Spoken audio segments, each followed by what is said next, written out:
We are in the Plex. This is the center of Google. Gosh, it's hard to remember life before Google. It changed literally everything. How we live, how we work, how we communicate, how we get literally anywhere on a googly colored bike. Google has been the front door of the internet for over 2 decades. And now there are so many doors.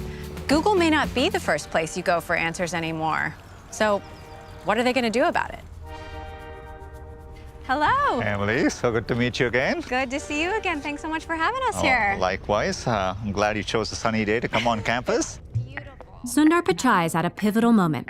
He's the CEO of Google and its parent company Alphabet, rising to the top after proving his mettle as a talented product leader and peacemaker. He runs a tech giant that functions more like a micro-country, overseeing businesses as consequential as YouTube, DeepMind, Cloud, and of course, Search.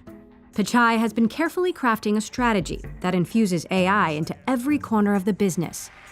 That deliberate planning was met with a surprise from longtime rival Microsoft and OpenAI, whose chatbot seemingly knocked Google off its perch and challenged its cultural relevance.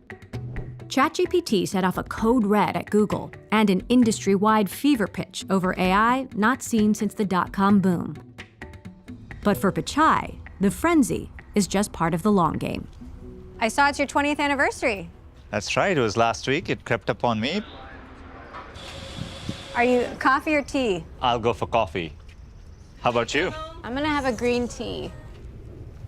Does it feel like you've been here for 20 years? Not quite. Time flies by. I had my kids right when I started Google too, so the whole thing just flew by. Google is famous for those out-of-the-box job interview questions. Do you remember any of yours? Like, did you have to figure out how many golf balls fit in a school bus or something like that? Thank God, no. I remember very, very clearly.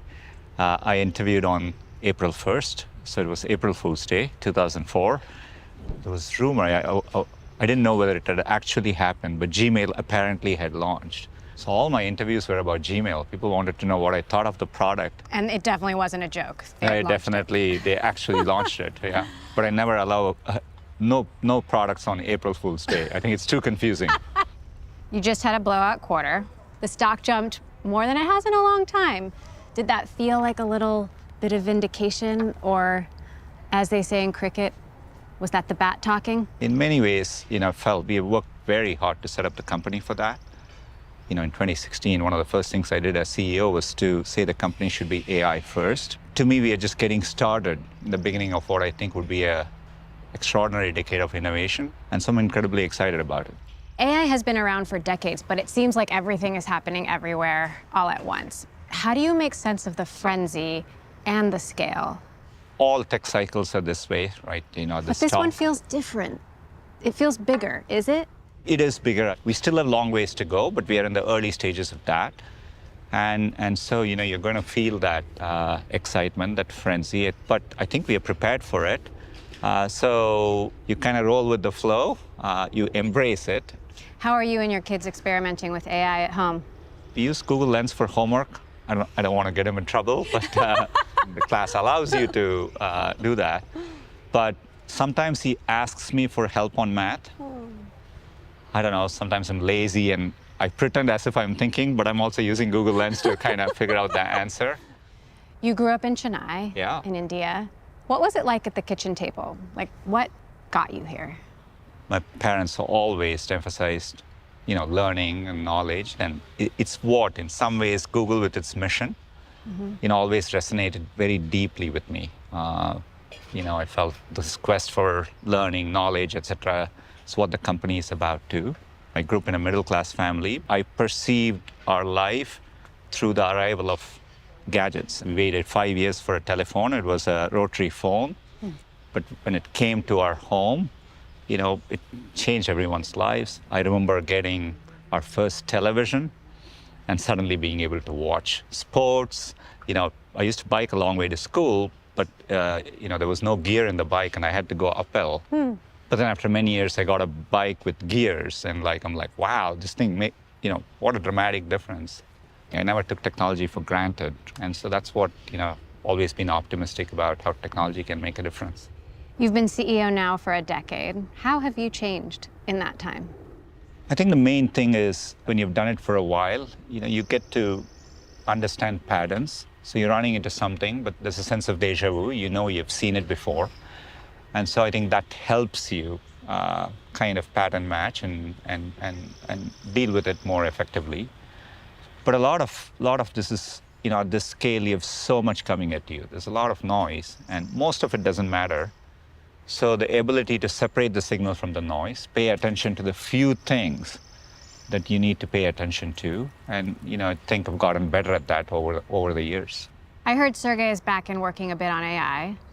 What is the involvement of Larry and Sergey these days, and what advice are they giving you?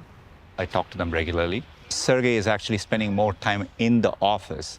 He's literally coding, and some of my fondest memories over the last year is sitting with Sergey on large screen looking at loss curves as we train these models. I think one of the advantages they have is they're not caught up in the day-to-day. And so sometimes when I have conversations with them, it allows all of us to step back and look at the bigger picture, which I think is incredibly important when you run something at this scale. The decisions Pichai and Google make influence how billions of people get information. And the nature of how users do that is starting to change in the age of AI. This seems like a threat to Google, except the core technology being used by Google's competitors was invented by Google itself. Google researchers invented the transformer, literally the T in GPT. Do you wish you capitalized on that louder and sooner? We use transformers in search. That's what led to large gaps in search quality compared to other products. So we've infused transformers across our products. We have a chance to do that better with generative AI and with the Gemini series of models. And there's going to be more breakthroughs in this field. But what is more important is we are driving that progress. And if the new Google is only going to be more and more AI, AI is super helpful sometimes, but sometimes it's still deeply wrong. Where do you draw the line? I think part of what makes Google search differentiated is while there are times we give answers, it'll always link to a wide variety of sources. We've had answers in search now for many, many years. We are just now using generative AI to do that. So the links will live on. Yes, and I think it'll always be an important part of search. There will be times when they want quick answers. My son is celiac, so we did a quick question to see whether something is gluten-free. We just want to know. But often it leads to more things, and then you want to explore more. I think understanding that, meeting all that needs, is part of what makes search unique. Some leading computer scientists have said search is getting worse, more SEO spam, etc. Do you see their point? Anytime there's a transition, you get an explosion of new content, and AI is going to do that. So for us, we view this as the challenge, and I actually think there'll be people who will struggle to do that, right? So doing that well is what will define a high-quality product, and I think it's going to be the heart of what makes search successful. You make a ton of money on ads next to the links generated by searches. If a chatbot is giving you answers and not links, and maybe more answers than links sometimes, are we in the midst of an assault on Google's business model? So we've always found people want choices, including in commercial areas. And that's a fundamental need. And I think we've always been able to balance it. As we are rolling out AI overviews in search, we've been experimenting with ads. And the data we see shows that those fundamental principles will hold true during this phase as well. The images that Gemini initially generated of Asian Nazis and Black founding fathers, you've said that was unacceptable. If you look at any pictures of the founding fathers, you're seeing old white men. People are calling this woke AI, and it's not just happening here, it's happening across the industry. How did the model generate something that it never saw? We are a company which serves products to users around the world. And there are generic questions. For example, people come and say, show me images of school teachers or doctors or nurses. We have people asking this query from Indonesia or the US. Right? How do you get it right for our global user base? Obviously, the mistake was that we over-applied including cases where it should have never applied. So that was the bug, and so we got it wrong. Would you say it's like good intentions gone awry? In this particular case, yes, right. I think we are rightfully held to a high bar, and I think we clearly take responsibility for it, and we're going to get it right. How concerned are you about AI-generated content ruining search? For example, the AI-generated selfie of the tank man in Tiananmen Square. It shows up in Google search results, but it never happened. The challenge for everyone and the opportunity is how do you have a notion of what's objective and real in a world where there's going to be a lot of synthetic content. I think it's part of what will define search in the next decade ahead, right? People often come to Google right away to see whether something they saw somewhere else actually happened. It's a common pattern we see. We are making progress, but it's going to be an ongoing journey, right? You've got AI systems that are running out of training data. You've got companies turning to AI-generated data to train their models. Aren't there risks to that? Yes, I think that, through it all, are you creating new knowledge? Are these models developing reasoning capabilities, right? Are you making progress in the intelligence of these models? I think those are the frontiers. We need to prove that, you can do that by using these techniques. Is LLM technology nearing a plateau? I would be surprised if LLMs are the only thing we would need to make progress. We are investing a lot of computing and resources, our AI researchers' talent, in driving the next generation set of breakthroughs. It seems when you look at the big picture, like Google missed the big moment and ChatGPT took it. A new artificial intelligence program called ChatGPT made its debut online. It's as revolutionary as the internet. The topic of today's big take is also Microsoft and its big bet on AI and how it just kind of leapfrogged over Google and no one kind of knew about it until now. If you could go back, what would you do differently? To be clear, I take a long-term perspective and say, when the internet just first came about, Google didn't even exist then, right? So we were in the first company to do search. We were in the first company to do email. We were in the first company to build a browser. So I view this AI as, we are in the earliest possible stages. Your leadership style has been described as slow and steady and cautious, sometimes maybe too cautious. And you're often compared to these other tech leaders who are moving fast and breaking things. How would you describe yourself? Look, the reality, I think, is quite different. One of the first things I did when I became a CEO was to pivot the company sharply to focus on AI, as well as really invest more in YouTube and cloud to build them into big businesses. I think the larger the company is, you are making fewer consequential decisions, but they need to be clear, and you have to point the whole company to that. Part of that at times involves bringing the company along. You build consensus because that's what allows you to have maximum impact behind those decisions. I mean, any leader in a position like yours has to be willing to hear the criticism, and I'm not going to make you read the mean tweets like they do on late night, but I do have a few. Where is Google running things through legal? Google doesn't have one single visionary leader, not a one. Do you think you're the right person to lead Google? Look, it's a privilege to lead the company. People tend to focus and in this micro moment, but it is so small in the context of what's ahead. And when I look at the opportunities ahead across everything we do, and for the first time, all of that as a common leverage technology with AI, I'd put a lot of chips, at least from my perspective, on Google.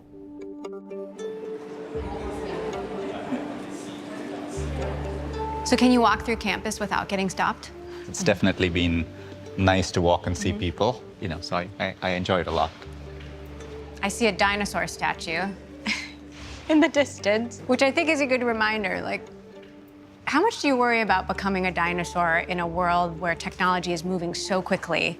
I mean, in technology, I think if you don't innovate to stay ahead, I think that's the inevitable fate of any company. No dinosaurs. Well, they were great, but you don't want to have the same fate.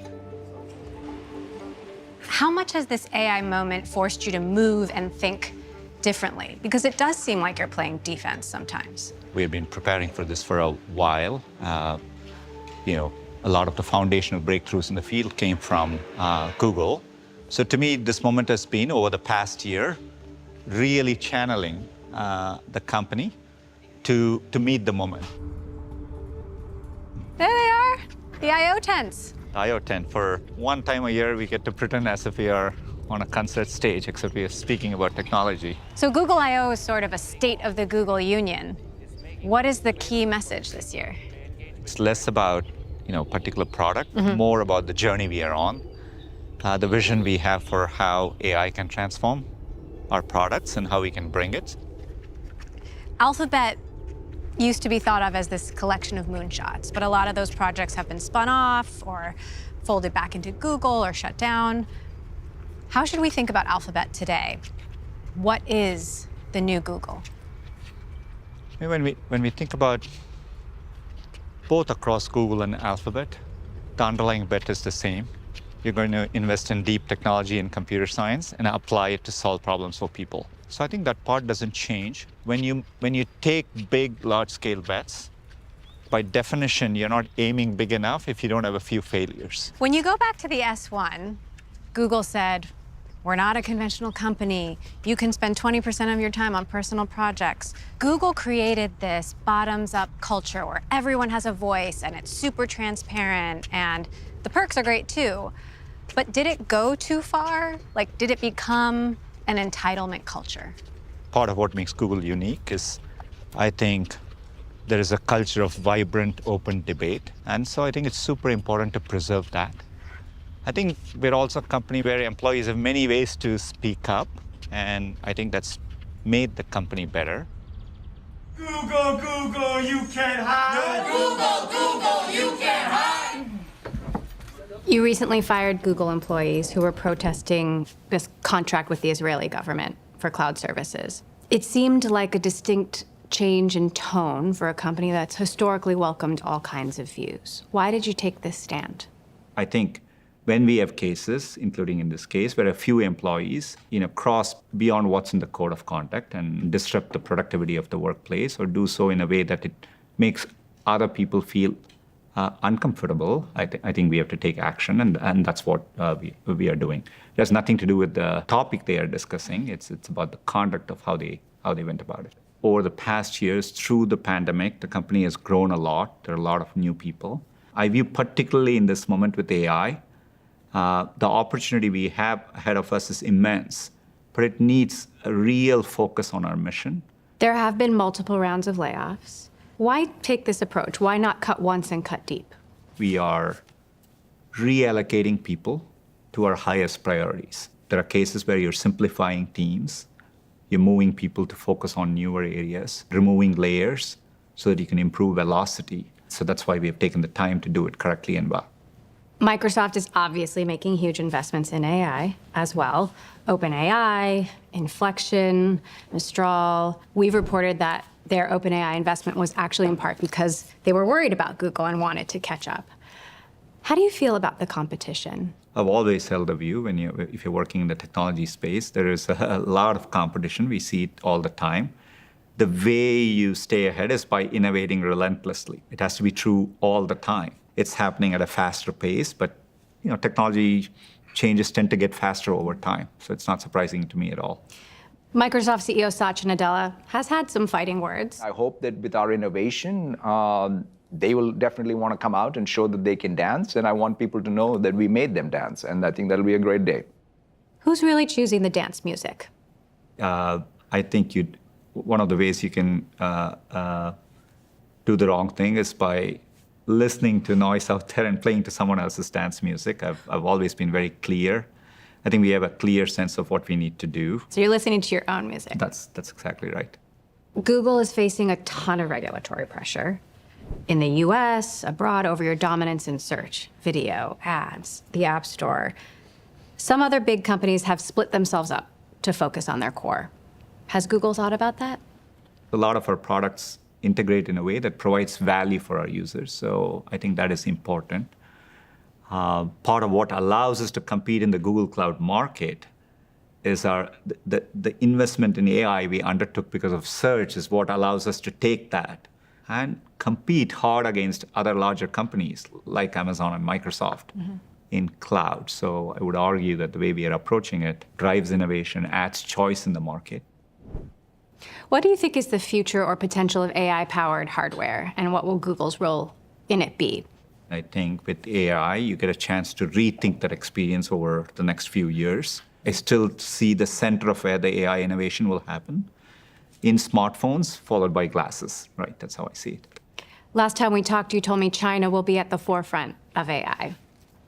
How should policymakers factor that in to their decisions? I think over time, we need to develop frameworks by which we achieve global cooperation to achieve AI safety. I know it sounds far-fetched now, but we have done it in other areas like nuclear technology and so on, to some extent. I think we're going to need frameworks like that. And so I would expect over time there needs to be engagement with China on important issues like AI safety. Artificial general intelligence. What does it mean to you? Do we get there, and when? It's not a well-defined phrase. It means different things to different people. But I think if you define AGI as AI becoming capable across a wide variety of economic activity and being able to do it well, I think that's one way to look at it. So Google's going to get us to AGI? We are committed to making foundational progress towards AGI in a bold and responsible way. And so, I will focus on the effort to do that and do that well. You've said there's even some things about AI that you don't understand. Will AI always be somewhat in a black box? I have a little bit of a counterintuitive view there. I think, humans are very mysterious too. Often when people explain why they did things, they're telling something, it's not entirely clear. Today, we can't make sense of many complex systems. AI will give us more insights and more visibility into many complex things. When I asked OpenAI CEO Sam Altman why we should trust him, he said, you shouldn't. Why should we trust Google?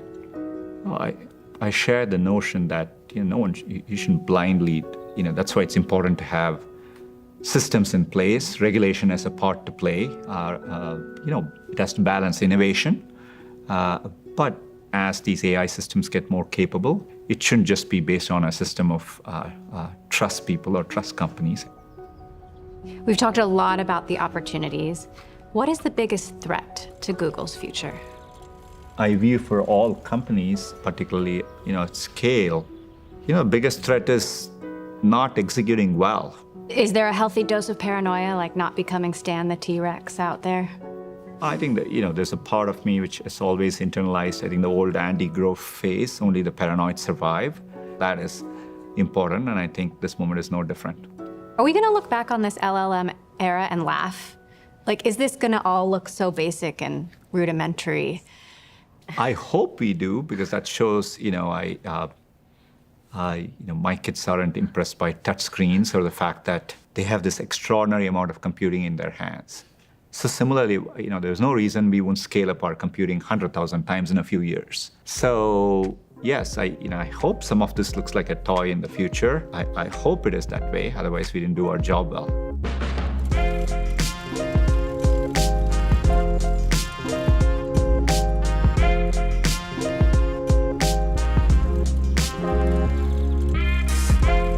Thank you so much. That was so awesome. She's more difficult than AI to deal with, right? Oh, man. Oh.